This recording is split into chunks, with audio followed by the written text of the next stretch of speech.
Assalamualaikum warahmatullahi wabarakatuh. Selamat pagi, saya ucapkan kepada Bapak Agus Dwi Surahman selaku Kepala Sekolah SLB BC SPBG Wuryantoro. Selamat pagi juga saya ucapkan kepada Bapak Ibu Guru SLB BC SPBG Wuryantoro. Pertama-tama, marilah kita panjatkan puji syukur atas kehadirat Allah yang telah memberikan anugerah dan berkatnya sehingga pada kesempatan pagi hari ini kita bisa berkumpul bersama di ruang guru SLB BC SPBG Wuryantoro dalam keadaan sehat.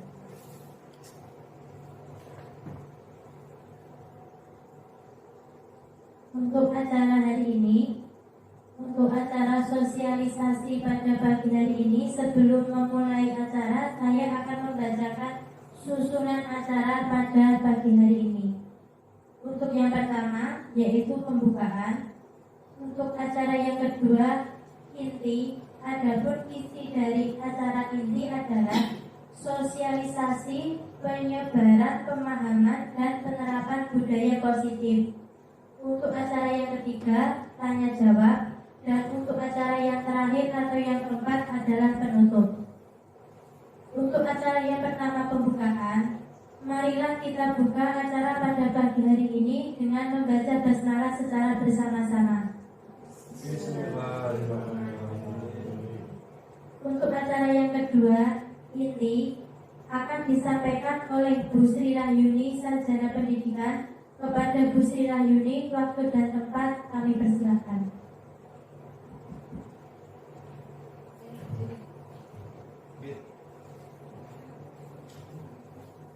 Terima kasih untuk waktu yang diberikan kepada saya. Assalamualaikum warahmatullahi wabarakatuh.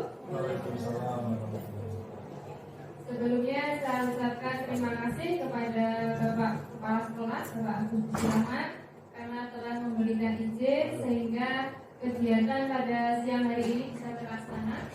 Kemudian saya juga mengucapkan banyak terima kasih kepada Bapak Ibu Guru atas kesediaannya telah bersedia hadir untuk mengikuti acara sosialisasi pada siang hari ini. Sebelumnya, marilah kita panjatkan puji syukur kepada Tuhan Yang Maha Esa karena berkat rahmat dan karunia-Nya kita pada siang hari ini bisa berkumpul kembali untuk mengikuti kegiatan sosialisasi menyebarkan pemahaman dan penerapan budaya positif. Sebelumnya, ini adalah tugas saya untuk melakukan aksi nyata modul 1.4 tentang budaya positif. Selamat datang pada Bapak Ibu Guru semua, Bapak Ibu Guru SLB BC SPBG Wuryantoro. Mari belajar bersama, berkolaborasi, saling mendukung demi mewujudkan disiplin positif di sekolah kita. Selanjutnya, konsep utama dari modul budaya positif yaitu yang pertama perubahan paradigma belajar, kemudian disiplin positif, kebutuhan dasar manusia, yang keempat motivasi perilaku manusia, kemudian ada posisi kontrol restitusi, keyakinan kelas, dan segitiga restitusi.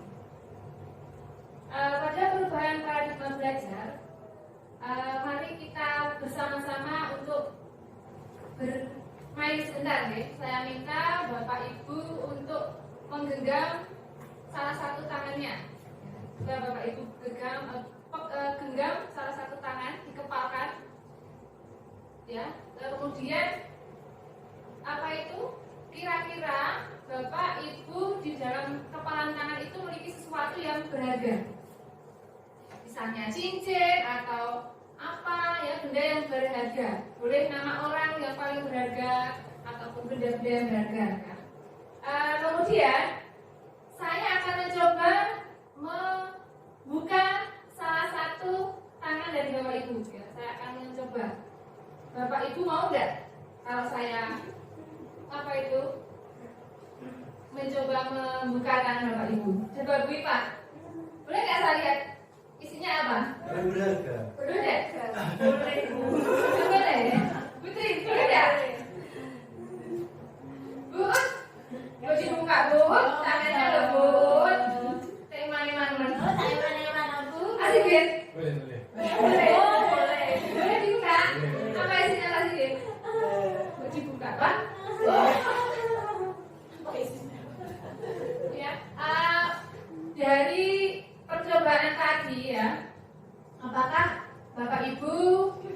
bisa membuka saya bisa membuka kepala tangan Bapak Ibu. Ya. Kalau bisa, kira-kira jawabannya apa?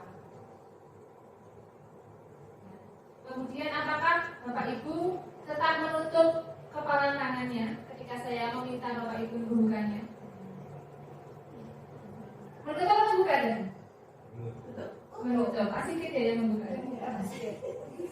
Dalam kegiatan ini sesungguhnya siapa yang memegang kendali atau kontrol untuk membuka atau menutup kepala tangan Bapak Ibu? Siapa? Kira-kira siapa yang memegang kendali atau kontrol? Diri sendiri. Harus nih Bapak Ibu.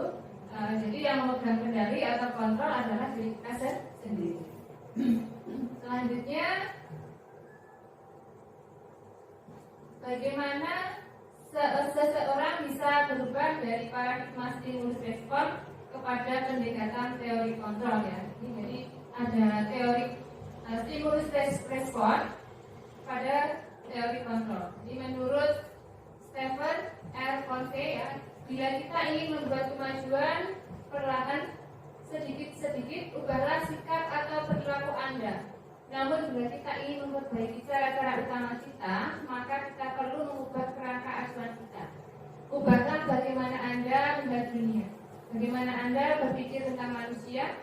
Ubahlah paradigma Anda, skema pemahaman, dan penjelasan aspek-aspek tertentu tentang realitas.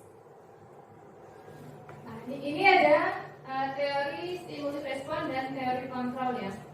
Kalau menurut teori stimulus respon itu ada realitas atau kebutuhan kita itu sama, tapi menurut teori kontrol, kebutuhan atau realitas kita itu berbeda.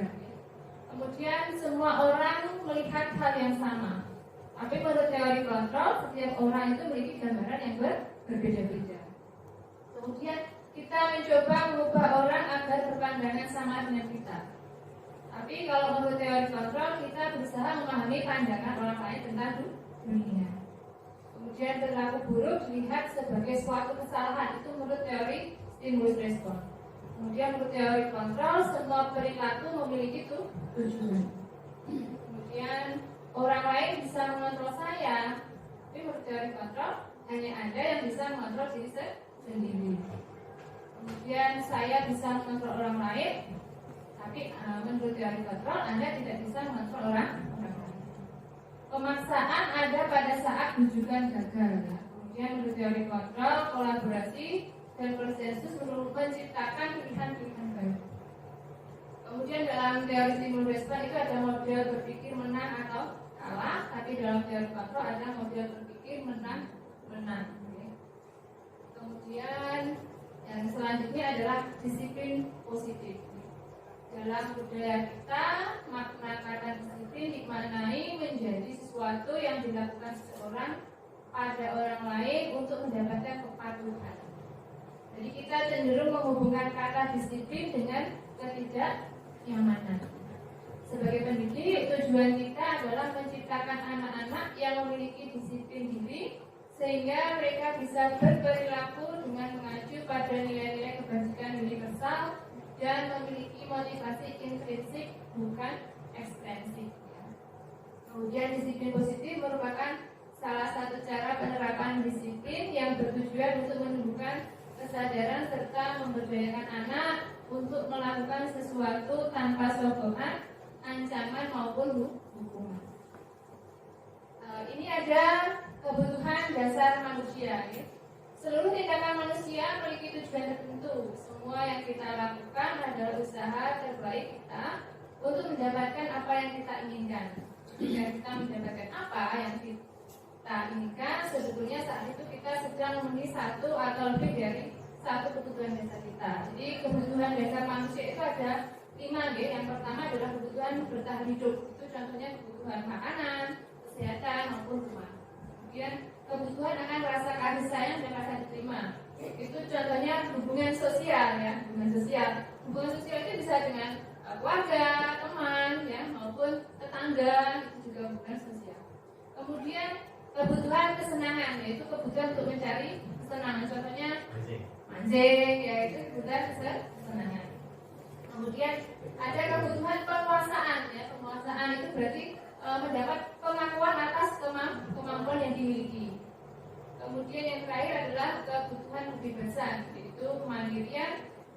ekonomi ataupun pilihan. Contohnya kebebasan itu ya bebas melakukan apa saja. Okay.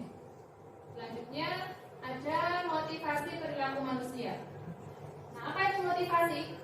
Motivasi merupakan dorongan yang timbul pada diri seseorang secara sadar atau tidak sadar untuk melakukan suatu tindakan dengan tujuan tertentu.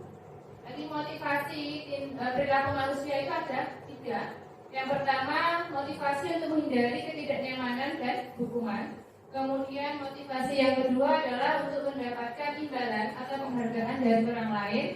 Sedangkan motivasi yang ketiga yaitu motivasi untuk menjadi orang yang mereka inginkan dan menghargai diri sendiri dengan nilai-nilai yang mereka percaya. Jadi motivasi yang pertama dan kedua itu merupakan motivasi yang berasal dari luar, yang berasal dari bukan dari diri kita sendiri. Kemudian yang ketiga merupakan motivasi yang berasal dari dalam diri kita sendiri. Ini dilakukan karena dilakukan secara sadar. Gitu.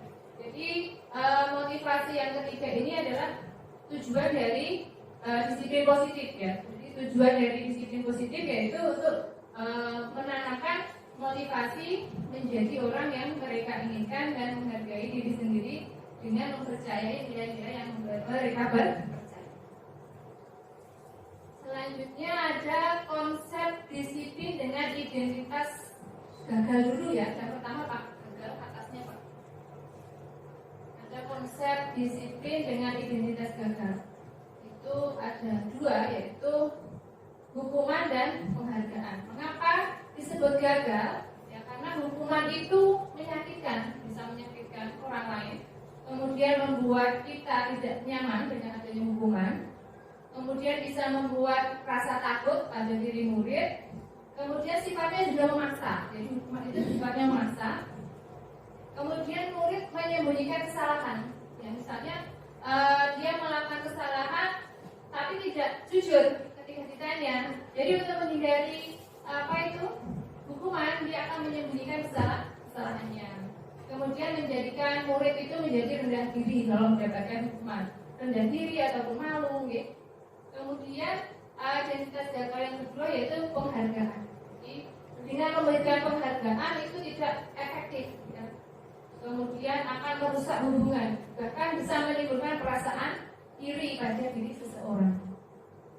Kemudian penghargaan bisa juga mematikan kreativitas. Kemudian menghukum dengan sistem ranking. Nah ini yang menghukum dengan sistem ranking biasanya pada rapat nih, biasanya tidak. Itu ada yang 1 sampai 10 biasanya nih. Nah itu dengan adanya ranking itu termasuk penghargaan tapi bisa menghukum juga. Kemudian penghargaan itu bisa merampas hak menghargai diri. Kemudian konsep disiplin dengan identitas sukses itu ada konsekuensi dan restitusi. Kalau konsekuensi itu penguatannya jangka pendek. Kemudian perlu adanya monitoring yang berkelanjutan. Kemudian harus ada stimulus dan responnya. Kemudian murid menghormati peraturan dan murid kehilangan waktu untuk merenungi kesalahannya. Kemudian untuk restitusi itu murid bertanggung jawab atas perilakunya. Kemudian fokus pada pemecahan masalah jangka panjang. Kemudian murid menghormati dirinya dan orang lain. Kemudian ini berlaku pada teori kontrol yaitu dirinya sendiri yang memegang kendali. Ya. Kemudian murid bersemangat untuk memperbaiki kesalahannya. Selanjutnya ada pendekatan restitusi. Apa itu pendekatan restitusi ya? Pendekatan restitusi adalah sebuah cara menanamkan disiplin positif pada murid. Restitusi adalah proses menciptakan kondisi bagi murid untuk memperbaiki kesalahan mereka sehingga mereka bisa kembali pada kelompok mereka dengan karakter yang lebih kuat. Ini menurut teorinya dosen tahunnya 2004. Lalu ada beberapa ciri-ciri restitusi yaitu yang pertama bukan menebus kesalahan namun belajar dari kesalahan. Kemudian restitusi itu memperbaiki hubungan. Kemudian restitusi juga bukan tawaran, bukan paksaan. Restitusi menuntut untuk melihat ke dalam diri, kemudian mencari kebutuhan dasar yang mendasari tindakan. Kemudian restitusi fokus pada karakter bukan pada tindakannya. Kemudian restitusi juga menguatkan dan fokus pada solusi. Kemudian selanjutnya ada perbedaan antara hukuman, konsekuensi maupun restitusi. Ini adalah contoh kasus siswa yang sering tidak mengerjakan PR ya, tidak mengerjakan PR. Kalau kita memberikan hukuman, biasanya contohnya adalah guru menghukum siswa untuk hormat bendera selama 10 menit misalnya, itu contoh hukuman ya. Bisa lagi misalnya siswa disuruh berdiri di depan kelas ya, berdiri sampai jam pelajarannya berakhir, itu contoh memberikan hukuman. Bapak Ibu udah pernah memberikan hukuman pada murid-muridnya? Belum ya. Pelanggaran HAM. Nah di sini menurut kalau memberikan hukuman, guru marah dan murid menjadi takut. Kalau konsekuensi ya, guru memberikan konsekuensi untuk mengerjakan PR-nya saat jam istirahat atau dikerjakan sebanyak 3 kali lipat. Itu konsekuensi ya. Jadi orang gara PR, muridnya kalau gara pas jam istirahat. Yang orang konsekuensinya kalau gara PR sebanyak 3 kali, bisa 10 kali. Ya. Nah, di sini gurunya bersikap tegas dan siswa menghormati peraturan. Kalau restitusi, guru akan menanyakan keyakinan kelas atau kesepakatan kelas yang telah dibuat antara guru dan siswa. Kemudian guru akan membantu siswa untuk menyelesaikan masalah. Di sini guru terbuka dan siswa menghormati dirinya dan orang lain. Kemudian ada posisi kontrol restitusi ya. Jadi ada 5 posisi kontrol restitusi. Yang pertama sebagai penghukum, yang kedua pembuat rasa bersalah, yang ketiga sebagai teman, keempat pemantau, dan kelima manajer. Kira-kira Bapak Ibu pernah berposisi sebagai apa? Pemantau, teman, pemantau rasa bersalah.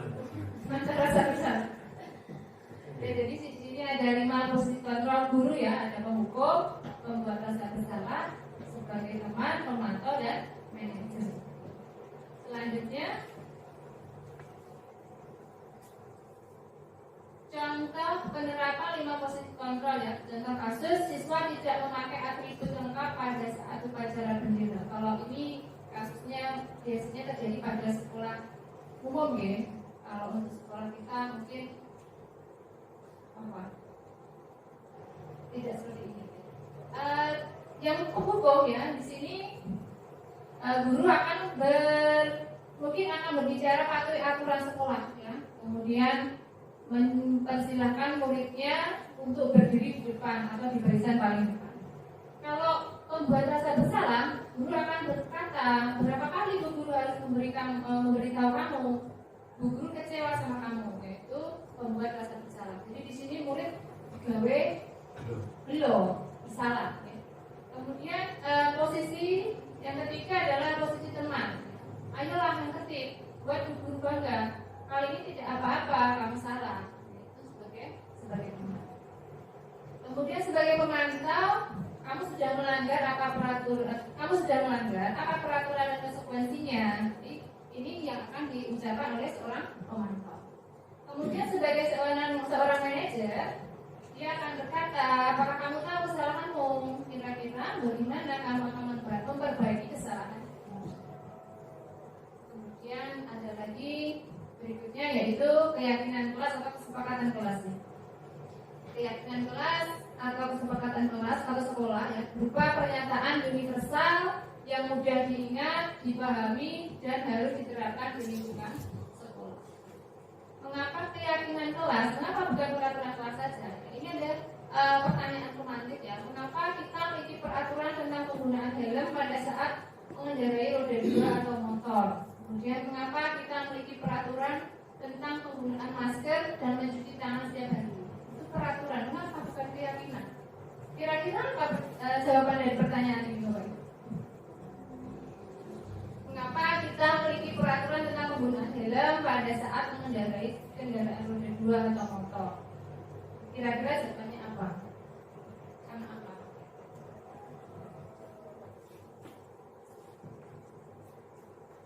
Mengutamakan keselamatan. Mengutamakan keselamatan ya. ya, keselamatan atau keamanan.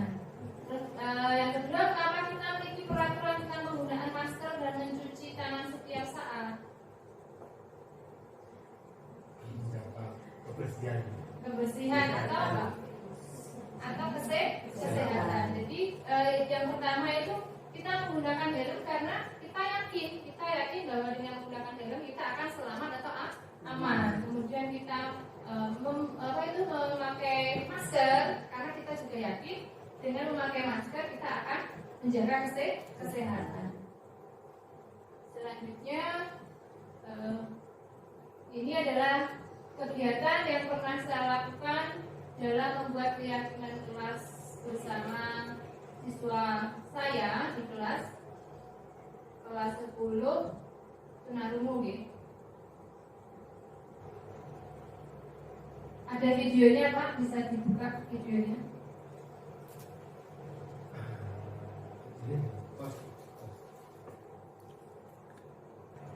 Ini adalah contoh membuat keyakinan kelas ya, kelas saya di kelas 10 kelas 11 nih, kelas 11 SMA LB.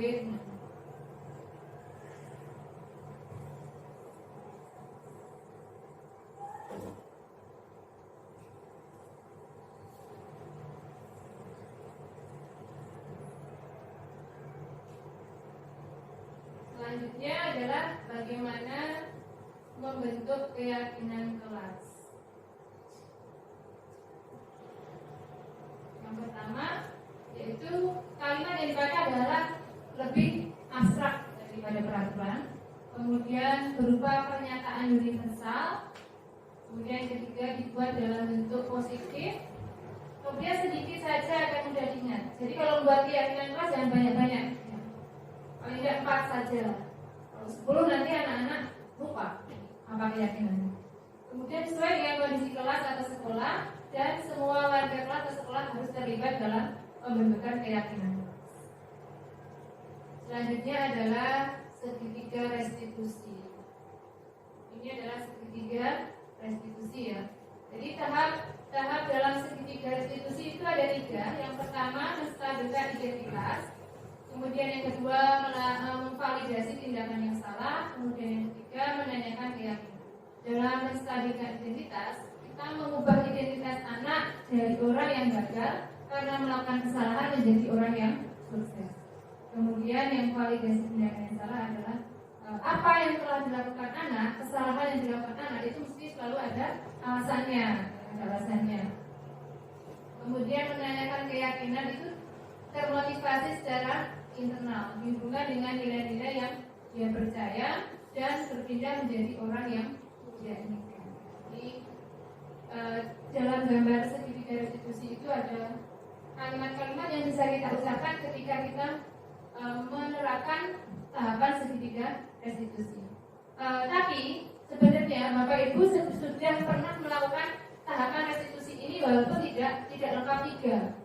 Kadang ada yang 1 atau 2 ya. Jadi secara tidak langsung atau tidak sengaja Bapak Ibu mesti sudah pernah melakukan tahapan segitiga restitusi.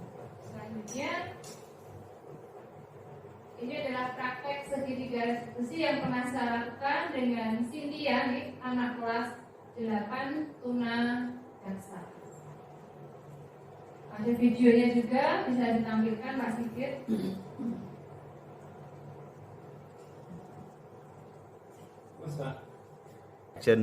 Ini adalah salah satu contoh praktek segitiga restitusi yang saya lakukan dengan murid tuna daksa kelas 8. Mungkin volumenya bisa dibesarkan.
Kalau ini adalah video kegiatan eksekusi dengan Anissa nih.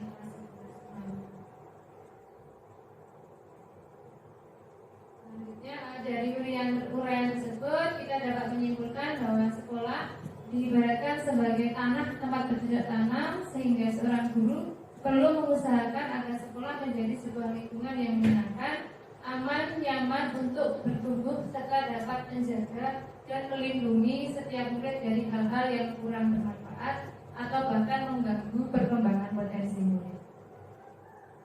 Dengan demikian, salah satu tanggung jawab seorang guru adalah bagaimana menciptakan suatu lingkungan positif yang terdiri dari warga sekolah yang saling mendukung, saling belajar, saling bekerja sama, sehingga tercipta kebiasaan-kebiasaan baik. Dari kebiasaan-kebiasaan baik tersebut, maka akan tumbuh menjadi karakter-karakter baik bagi warga sekolah, dan pada akhirnya karakter-karakter dari kebiasaan-kebiasaan baik akan membentuk sebuah budaya positif yang sesuai dengan filosofi pendidikan Gajah Dewantara, yaitu pendidikan yang berpihak pada murid dan sesuai dengan profil belajar Pancasila. Menurut saya cukup sekian sosialisasi pada siang hari ini. Waktu saya kembalikan kepada pembawa acara. Terima kasih.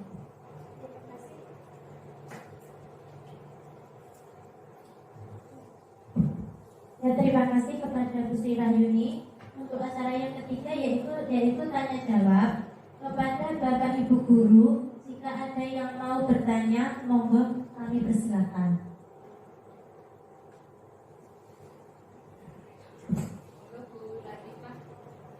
Izin bertanya nih Bu Sri Rahyuni, kita sebagai guru ya Bu, sebenarnya posisi kontrol apa yang tepat untuk digunakan pada seorang guru? Terima kasih.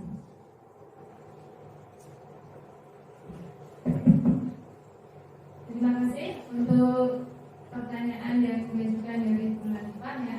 Saya akan mencoba menjawab pertanyaan dari Bu Latifah. Kita sebagai guru diharapkan mampu memposisikan diri sebagai seorang manajer. Paling tidak kita berlaku sebagai pemantau. Jadi dengan berlaku menjadi seorang manajer, kita diharapkan mampu memberikan solusi terhadap kesalahan-kesalahan atau pelanggaran yang dilakukan oleh murid kita. Jadi dengan demikian kita bisa mewujudkan murid yang mandiri, kemudian merdeka dan bertanggung jawab sesuai dengan standar nasional pendidikan. Menurut saya itu jawaban dari saya. Terima kasih. Waktu saya kembalikan pada pembawa. Ya, terima kasih kepada Bu Sri Rahyuni yang hari ini telah memberikan sosialisasi kepada kita semua. Semoga bisa bermanfaat untuk kita semua. Untuk acara yang terakhir atau yang keempat adalah penutup. Untuk menutup acara pada hari ini, mari kita baca hamdalah secara bersama-sama. Cukup sekian untuk acara pada siang hari ini. Apabila ada salah kata, mohon maaf. Wassalamualaikum warahmatullahi wabarakatuh.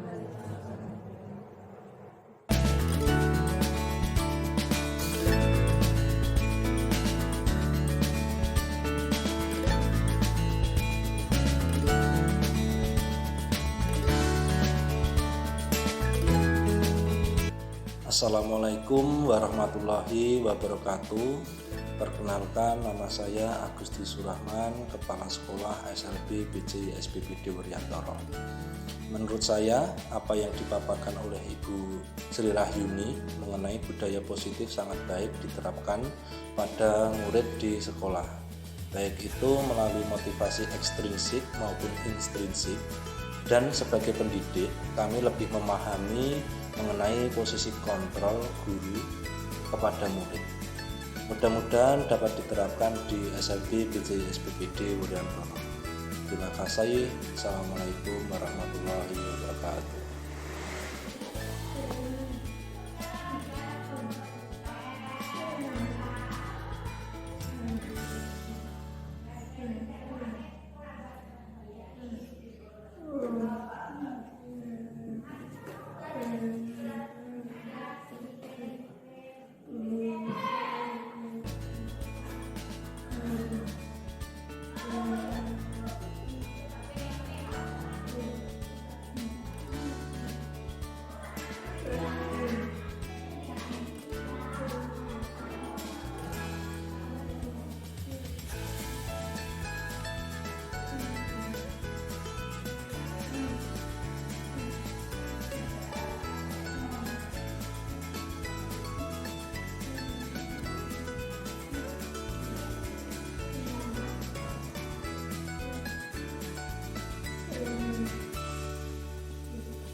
Bu.